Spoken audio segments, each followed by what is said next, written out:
My next guest scored big as the Beverly Hills hotel manager who transformed Julia Roberts into a pretty woman.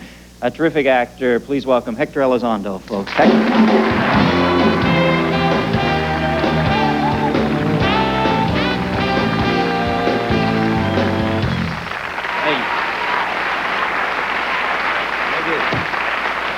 Well, finally I get to the Harper's Index, Video Harper's Index. It may be très chic for the rest of the country. Is that too hip, or No, I think you're treading on? We're trying to feed it to them a little at a time. Maybe they'll come on. Oh, bravo for you. You're going into good uncharted waters there. Right?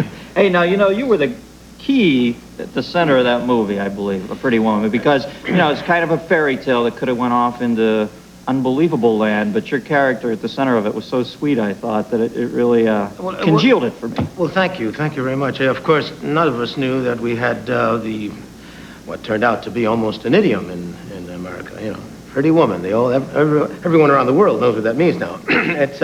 We just had a good time, walked away from it. I went camping and came back, and the phone was ringing off the hook, and folks around the block in Westwood. So thank you very much, America. How much is that? How much? Has that made $500 million worldwide? Close to $500 million, yes. So they're thinking of Pretty Woman too. I imagine someone had What happens in this one? He's a male prostitute, and she's You're giving it. You read the draft. No, but who knew? Yeah, and who knew that I had no idea? I've been around for. Let me see. I did my first television show in 1946. So, I was 10, by the way. That was, so I've been around a while, and suddenly Pretty Woman is what people say, yeah. They still can't know the name. Yeah, but people always know you. It finally just gave them something to light down on, because anybody would see your face and go, oh, I've seen that guy in so many things. But now go figure. Anyway, I don't know anything, and that's why I'm in bliss most of the time, since I don't know anything. And that's how it should remain. But Gary Marshall gave me the only direction he gave me. I'm trying to get to the genesis of the success of this. Why was this such a hit? You know what I mean? I said, why was it a hit? Well, Gary Marshall, I said, Gary, when I first read the first draft, I said, this is very nice, but the guy's a schmuck. I said, hey, you've seen him 1,400 times, right? The guy behind the desk. Yeah, how was he written? Well, Just the regular? What's the hook? Yeah, I said, there's no hook. He says, don't worry. Gary's the most imitatable person in our business. Listen, don't just make a person you want to work for. Don't worry about it. That's it. Never heard another word. And that's how we created him. Good night.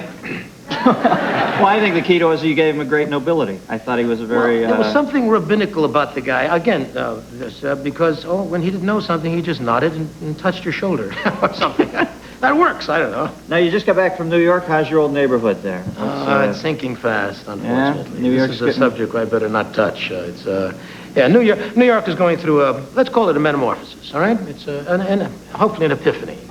It's suffering. We're plugging a movie that was created by a very, very bright young man called Eric Steven Stahl, who wrote, produced, directed, painted the scenery, did the whole thing. Nobody gave him a chance to do this movie. Rather experimental thing. It's the first all-digital sound movie ever made. And, Final Approach, it's called. Final Approach. And it opens here. It opens in New York the 13th of March. And here it opens at the Cinerama Dome the 20th. And the difference in technology is like, say, a 45 RPM right to disc. And you jump that distance in technology. It's rather stunning. We have a clip from it? I hope Take so. a little peek here. This is from Final Approach. What you're telling me, it sounds like you may have had some intracranial damage to the old cabeza. You may have had a seizure right after the accident, or several months or years later. Who knows? Well, they were nothing, really.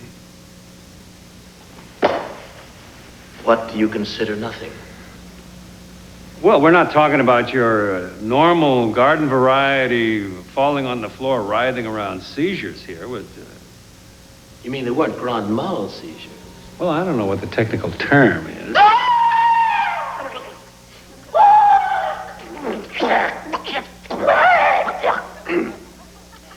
Like that.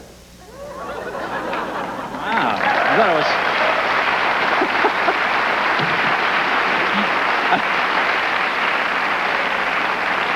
So now you play Bob Goldthwait in the film. like one of the Democratic candidates after he saw the returns coming in from the South or something. It's a very thin film. I like that sort of... low, thin, we're all, we walk on our knees. On a Band-Aid. This is a very difficult film to categorize. The closest I would come to would be sort of 2001 Meets the Manchurian Candidate on the Way to the Twilight Zone, or My Dinner with Buck Rogers. It's not, you can't peg it. It's an intriguing thing, and Mr. Stahl deserves a lot of credit. We'll give it a look. Hector Elizondo, folks. We'll be right back with more Tom Jones after this.